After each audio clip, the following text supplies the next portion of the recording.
Hola, bienvenidos nuevamente a Frecuencia Mística 33, un espacio donde exploramos lo invisible, lo espiritual y los mensajes que el universo nos envía.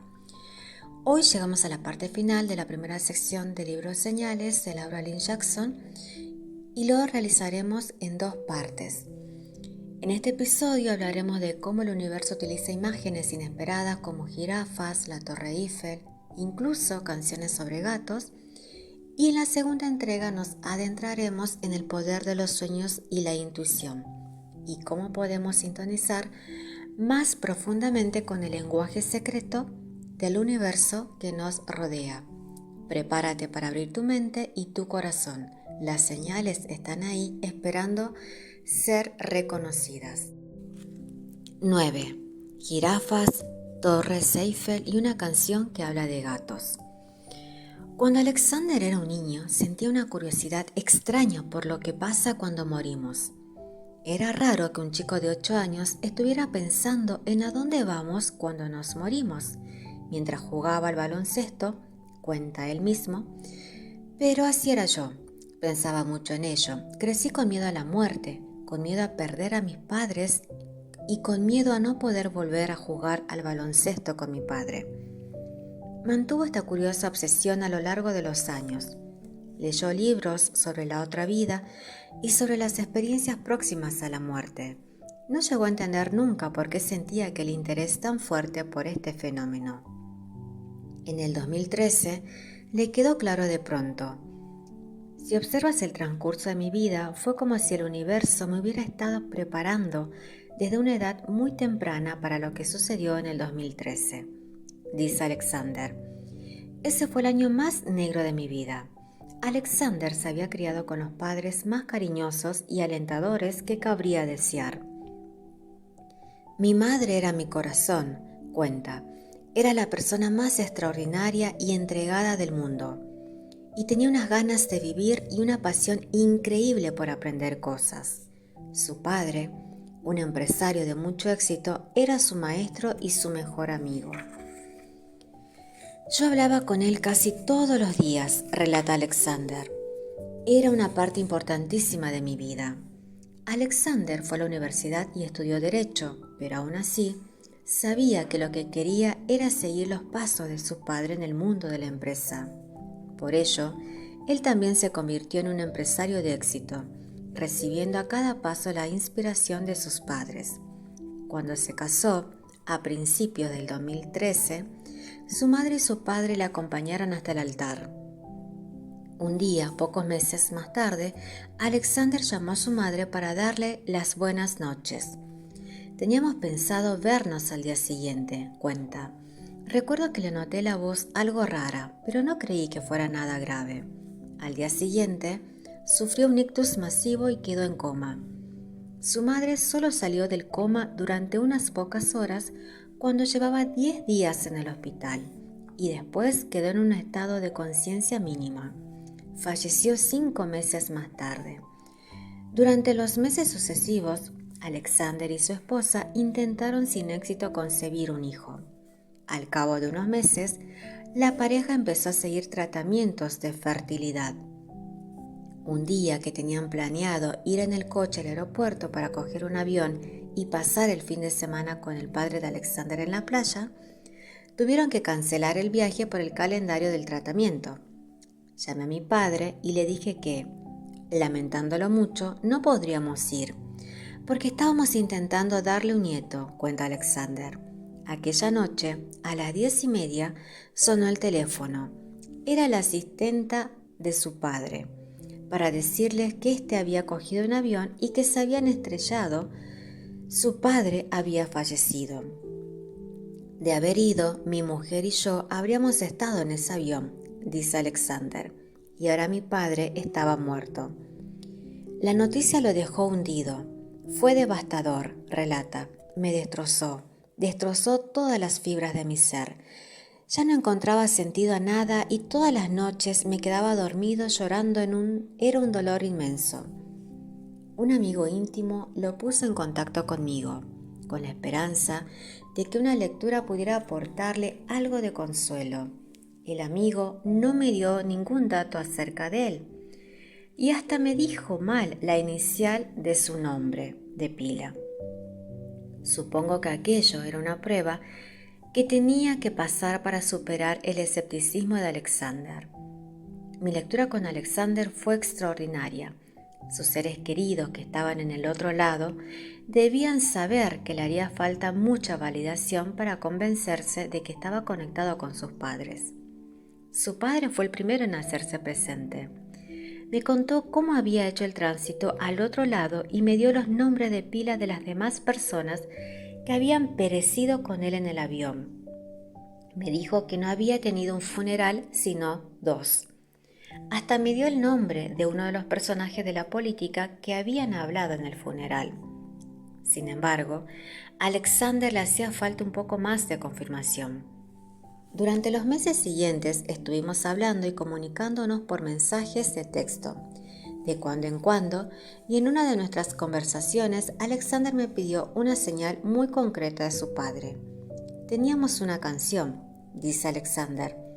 Era nuestra canción. Debía haber unas 5 personas en el mundo que supieran que aquella era nuestra canción. Mi mujer, mi hermana, 2 personas que han hecho el tránsito y yo. No lo sabía ni siquiera mi mejor amigo. Así que pedí a mi padre que enviara a Laura la letra de esa canción. Aquella sería la señal de que él estaba conmigo. Me pidió que me volviera a poner en contacto con él cuando hubiera recibido la letra de la canción que compartían. Pasaron las semanas y los meses y no sucedió nada. No me llegó ninguna canción. El padre de Alexander se hizo presente varias veces, incluso en lecturas que hacía yo con otros consultantes, sin que yo tuviera idea de que él los hubiera conocido, hasta que apareció en sus lecturas. ¿Se entiende? Siempre irrumpía como si estuviera acceso VIP. Estaba claro que mis guías espirituales, o supongo que debo llamarlos mis guardias de seguridad espirituales, no eran capaces de cerrarle el paso. También venían a mí el momento inesperado de días inesperados. Era una presencia tan hermosa y enérgica que yo sentía como si hubiera pasado a formar parte de mi vida. Le contaba a Alexander las visitas de su padre y a él le encantaba enterarse de aquellas irrupciones agradables, pero seguía sin llegar ninguna canción. Una noche, después de una jornada de trabajo duro, Alexander y su mujer fueron a cenar a un restaurante mexicano. Mientras cenaban, yo les envié un mensaje de texto porque había recibido unas palabras de ánimo de su padre que me pedía que se la pasara a su hijo. Alexander leyó el texto, sonrió y le dio el teléfono a su mujer. Ella leyó el texto y rompió a llorar. ¿Lo has visto?, le dijo. ¿Que si he visto qué?, preguntó Alexander. Solo había leído las primeras líneas del texto, que en realidad era muy largo. La parte que había podido ver terminaba con una flecha con la que se abría en su teléfono el resto del mensaje. Él solo había leído la primera parte y no se había fijado en la flecha. Su mujer, sin embargo, lo había leído todo. El texto contenía la letra de la canción Cats in the Cradle de Harry Chapin. Era la canción que tenían en común Alexander y su padre. Yo había sentido la presencia del padre de Alexander aquella noche, cuando me estaba quedando dormida, y me había venido a la cabeza la letra de la canción. Busqué la letra en Google y la copié a un mensaje de texto que envié a Alexander. Desde entonces, la canción se ha convertido para Alexander en una señal de la presencia de su padre. Un día iba a mantener una reunión de negocios importante en una cafetería con 3 personas a la que aún no conocía. Mientras se dirigía hacia allá, se sintió nervioso. Cuando se sentó, se le ocurrió que le gustaría haber podido hablar con su padre antes de la reunión. En aquel preciso instante empezó a sonar la canción Cats in the Cradle en el equipo de música de la cafetería. Había llegado cuando más falta le hacía a él oírla. Bajó la cabeza, pues se le habían llenado los ojos de lágrima. Se disculpó y se retiró al baño para llorar a gusto. Fue un momento muy hermoso de conexión con mi padre, dice. Era mi padre que me hacía saber que yo estaba haciendo lo correcto, que estaba haciendo un buen trabajo y que él estaba allí velando por mí. La proyección que había hecho Alexander de la necesidad que tenía de sentir el apoyo de su padre y la respuesta instantánea de éste haciendo sonar la canción precisa en el momento preciso, revelan exactamente el funcionamiento del lenguaje secreto del universo. Cuando la madre de Alexander hizo el tránsito, él creó otra señal para que la empleara ella. Se trataba de una señal atípicamente concreta. El animal favorito de mi madre era la jirafa, dice Alexander. Le encantaban y siempre hacíamos bromas acerca de ellas, y su ciudad favorita en todo el mundo era París. Hablaba el francés con soltura. Entonces, ¿cuál fue la señal que pidió Alexander? Una jirafa y una torre Eiffel juntas. No por separado, sino juntas, al mismo tiempo. Cuando Alexander me lo dijo, me eché a reír.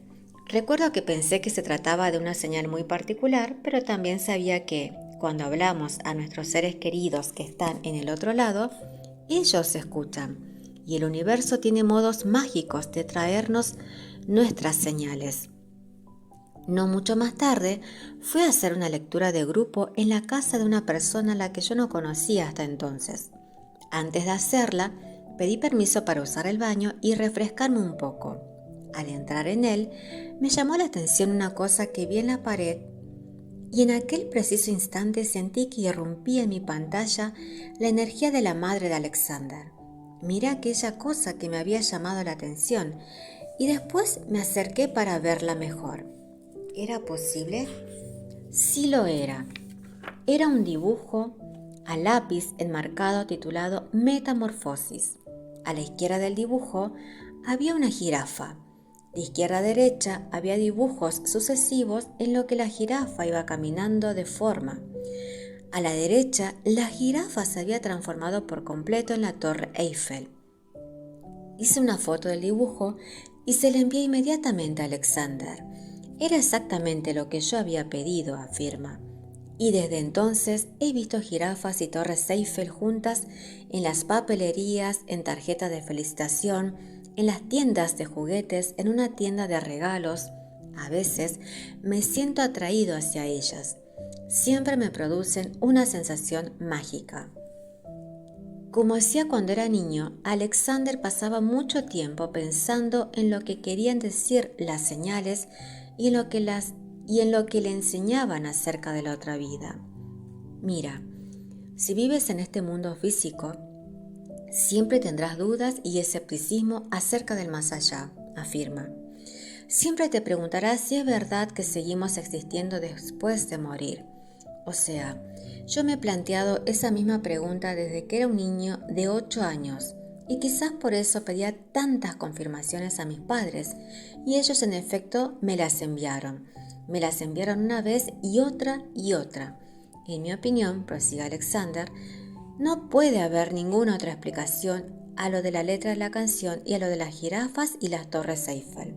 La única posible es que se trataba de mi madre y de mi padre, que se comunicaban conmigo y me hacían saber que estaban a mi lado. No pasa ni un solo día sin que Alexander eche de menos a sus padres. Y es que, por muchas señales que recibamos, la sensación de pérdida física está siempre presente. Él se siente abrumado por la pena de su ausencia. Algunos días saca un par de zapatos de su padre que ha conservado. Usaban la misma talla. Se los pone y se va a dar un paseo largo. Me pongo sus zapatos, literalmente, y pienso en todas las preguntas que le quiero hacer, y las respuestas que quiere darme se me suelen formar en la cabeza sin más. De modo que este es uno de los modos en que me comunico con él, dándome un paseo con sus zapatos. Últimamente, Alexander ya no ve tantas jirafas y torres Eiffel como solía. Sin embargo, si las encuentra de cuando en cuando y en ese momento se constituyen algo muy especial. He aprendido a confiar en estas señales y me he convertido en una persona muy intuitiva, dice. Entiendo perfectamente la postura de los escépticos porque yo mismo lo era. Sin embargo, hay muchas cosas que no entendemos de la vida y de la muerte, y ahora yo estoy abierto a todo tipo de posibilidades. La pareja tiene 2 hijos preciosos, una niña que lleva el nombre de su madre y un niño que lleva el de su padre. Quiero que lo sepan todo acerca de sus abuelos, dice Alexander. Todo lo que ha sucedido me ha enseñado que debemos sacar el máximo partido posible de la vida que hacemos en la tierra. Tenemos que aprovechar al máximo el tiempo del que disponemos aquí. Sus experiencias buenas y malas y las señales notables que ha recibido también le han enseñado otra cosa. Me han enseñado que cuando ponemos energía en el universo responde, afirma. Y me han hecho creer que mi madre y mi padre siguen muy vivos y que están muy cerca de mí todos los días. Mi padre se me apareció en un sueño 6 semanas después de su muerte. Fue una experiencia inolvidable y me hizo pensar por primera vez en la vida después de la muerte. Carl Jung. 10. Señales por defecto. Sueños e intuición. Sintonizar con el lenguaje secreto. Aunque el concepto de un lenguaje universal secreto nos resulta algo nuevo, aunque veamos con escepticismo la posibilidad de que exista tal lenguaje, el otro lado ya lo está empleando para hablar con nosotros y lo lleva haciendo desde hace mucho tiempo. Nuestros equipos de luz sienten unos deseos muy vivos de guiarnos y se alegran tanto de vernos felices que, en muchos casos, no pueden esperar a que nosotros creemos un lenguaje de señales con ellos. Por eso optan por enviarnos señales propias, confiando en que las reconozcamos y obremos en consecuencia. Están llenos de recursos y son incansables. Recurren a todo y a todos y prueban a cualquier cosa con tal de captar nuestra atención. Siguen probando hasta que ya no podamos dejar de hacerles caso. Hasta el mayor de los escépticos llega a encontrarse una señal o un hecho que no puede pasar por alto con tanta facilidad. Déjame que te presente un ejemplo. Michael Germer es historiador de la ciencia y fundador de la Sociedad de los Escépticos, The Skeptics Society, un grupo que investiga lo que ellos llaman afirmaciones sobre hechos paranormales y pseudocientíficos. Michael lleva casi 3 décadas poniendo en tela de juicio, en debates y conferencias, la creencia de que los hechos extraños e inexplicables tienen un significado. Ha dicho que no cree en Dios. Michael es escéptico con E mayúscula. Se mire como se mire. Se casó en junio del 2014 con una mujer llamada Jennifer. 3 meses antes de la boda, Jennifer había enviado varias cajas con cosas suyas a la casa de California en la que vivía Michael. Muchas de ellas contenían valiosos recuerdos de familia que ella había heredado de su querido abuelo Walter, quien había sido la figura paterna principal en la vida de Jennifer y había hecho el tránsito cuando ella tenía 16 años. Por desgracia, muchos de aquellos artículos se deterioraron o se perdieron durante el envío. Una de las cajas, sin embargo, había llegado intacta. Contenía la radio a transitores Philips 070 de Walter.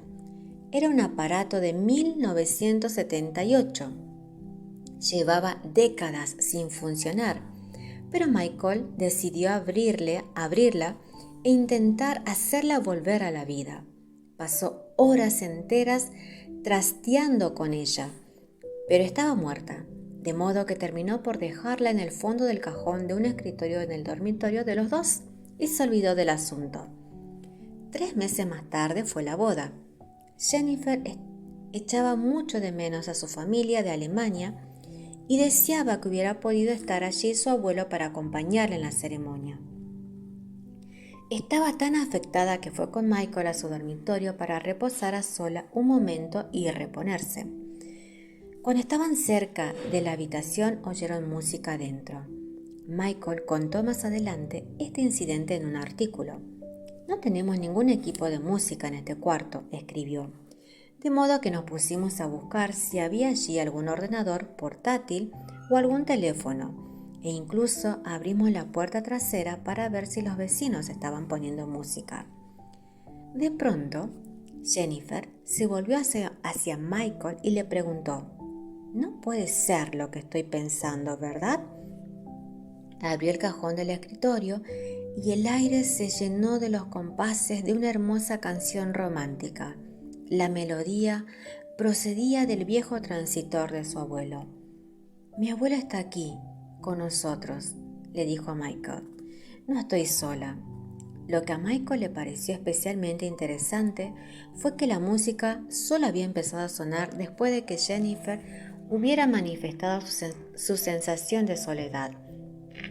La radio siguió emitiendo música durante la noche, pero dejó de funcionar al día siguiente y desde entonces no ha vuelto a producir el menor ruido. Michael escribió más tarde: «Si esto le hubiera sucedido a otra persona, yo podría haber propuesto como explicación una anomalía eléctrica casual y la ley de los grandes números.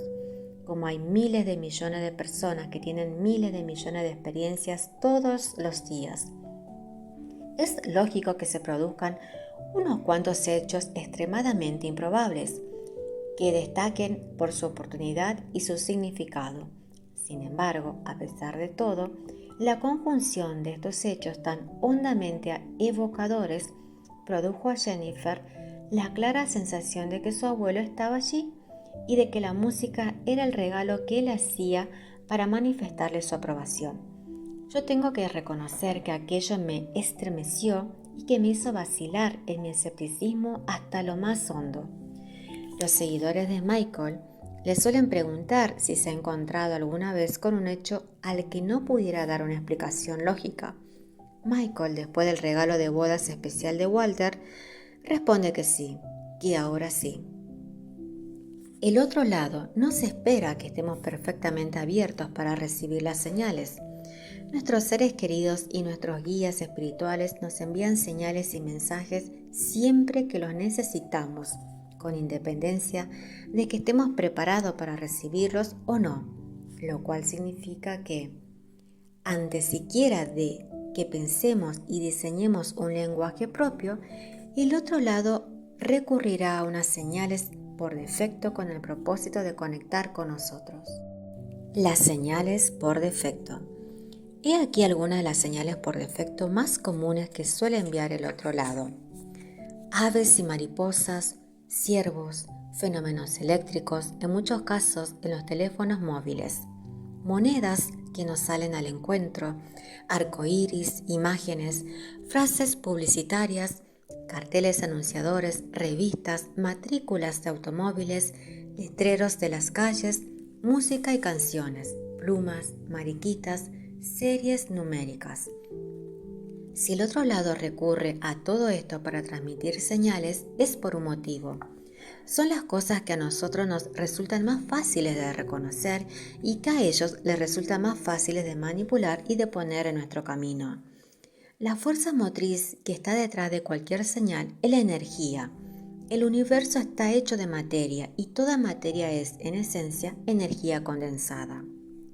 El otro lado está compuesto de la energía conjunta de todas nuestras almas. Por tanto, la energía es la moneda común que nos une a todos. Es el tejido conjuntivo de todo el universo. El propio Albert Einstein, hablando de la conexión entre masa y energía, dijo: «La masa y la energía no son más que manifestaciones distintas de una misma cosa». Este concepto resulta poco familiar para las mentes corrientes. Nuestros equipos de luz del otro lado son capaces de manipular los campos de energía de un modo tal que resultan ideales para enviar señales. Yo sospecho que lo hacen manipulando el campo magnético de la Tierra. Este campo es un amasijo inmenso de partículas con cargas que se extiende desde el interior de la Tierra a las profundidades más lejanas del espacio. Los estudios científicos han demostrado que muchos animales se sirven de él para orientarse y para encontrar su destino en el mundo. Un estudio publicado en el Journal of of Experimental Biology calificaba este fenómeno como el GPS de la naturaleza. Además, todos los seres vivos generan energía electromagnética, que es una forma de energía que emiten los objetos a través de las ondas eléctricas y magnéticas. Los animales son capaces de percibir los campos electromagnéticos, CEM, de los demás animales.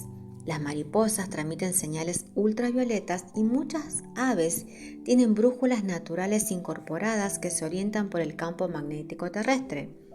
Y hace mucho tiempo que los cazadores se quejan de que los ciervos tienen un sexto sentido porque están muy sintonizados con los CEM, campos electromagnéticos. Así se explica que el otro lado nos suele enviar señales en forma de animales y de insectos, como ya habrás observado en alguno de los casos que has leído hasta ahora. También se sirve de fenómenos eléctricos extraños e inesperados, de teléfonos móviles que hacen cosas raras o reciben mensajes de texto y llamadas inexplicables, de bombillas eléctricas que parpadean o se funden y de radios estropeadas que empiezan a reproducir música de pronto, por citar solo unos pocos. Parece ser que las monedas, al estar hechas de metal, también tienen un grado de conductividad que las convierte en objetivos fáciles para el otro lado. Estate atento a la aparición de monedas en lugares inesperados o en momentos inesperados, más concretamente, cuando estés pensando en una persona querida que ha hecho el tránsito o cuando estés dando vuelta a una decisión importante o pasando un día complicado. Yo me encontré una vez en la secadora de ropa una moneda de 10 centavos puesta de canto. Sucedió en el preciso instante en que estaba pensando en mi padre, que había hecho el tránsito, teniendo en cuenta que el otro lado busca el modo de llamarnos la atención. Interpreté aquella posición rara de la moneda como una señal, como que mi padre me estaba enviando un saludo y un abrazo. Otra señal potente y popular son los arcoíris. Un arcoíris es en esencia una refracción y dispersión de la energía lumínica y al otro lado le encanta jugar con este tipo de energía. La aparición de arcoíris e incluso de arcoíris dobles en momentos absolutamente oportunos es una señal que a nuestros equipos de luz les suele gustar enviar. Sin embargo, como el otro lado es muy inteligente y rico en recursos, puede que recibas una señal de arcoíris que no tenga nada que ver con un arcoíris real. Por ejemplo, si una de tus señales es un arcoíris, si este forma parte del lenguaje secreto que ha elegido tu ser querido que está al otro lado, puede que veas una pegatina con un arcoíris en un coche, o un arcoíris impreso en una bolsa de papel, o un arcoíris hinchable desplegado sobre un aparcamiento. Lo mismo puede decirse de los animales. En vez de un ciervo de carne y hueso, puede darte de bruces en el momento exacto con una ilustración o un tatuaje o una foto. También intervienen en esto los carteles anunciadores, los periódicos y las revistas. Pueden contener imágenes de la señal que te ha sido dirigida y te la enseñarán en un momento y de un modo que te dejará claro que se trata de un mensaje. También las matrículas de los coches y los letreros de las calles suelen aparecer en forma de señales.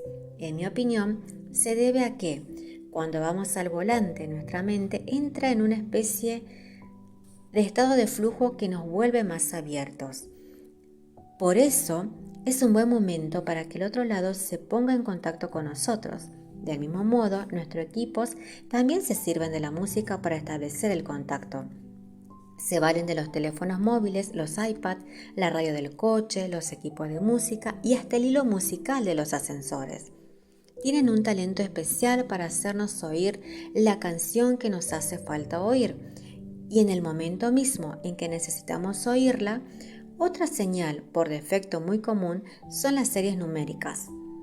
Los números consecutivos, las fechas de nacimiento, los números de las direcciones, los números de teléfono, los números cuya suma da un total significativo. Podemos considerarlos todos ellos como intento por parte del otro lado para llamarnos la atención. También es frecuente que estos números aparezcan en aparatos electrónicos tales como relojes, teléfonos móviles y televisores, y a veces en las matrículas de los vehículos. Así les resulta más fácil al otro lado ponernos adelante unos números significativos y conseguir que nos fijemos en la señal que nos está transmitiendo. Existen otras muchas señales por defecto: las plumas, las mariquitas, los globos, los colores, las nubes, las imágenes que nos llegan por correo e incluso las personas con las que nos cruzamos. ¿No te ha pasado nunca que piensas en una persona a la que hace mucho tiempo que no ves y te la encuentras al día siguiente a la vuelta de una esquina? La aparición de una señal por defecto en un momento insólito por su oportunidad se suele llamar sincronicidad. Es una coincidencia significativa. La aparición, que aparentemente no guardan relación alguna de causa y efecto entre sí, aunque da la impresión de que sí tienen una relación significativa. Ya he comentado que fue Carl Jung quien creó el término de sincronicidad. Su libro titulado Sincronicidad fue publicado por la Universidad de Princeton a mediados del siglo XX. A partir de entonces se han estudiado los fenómenos insólitos y se han empleado diversos términos para describir los hechos que no se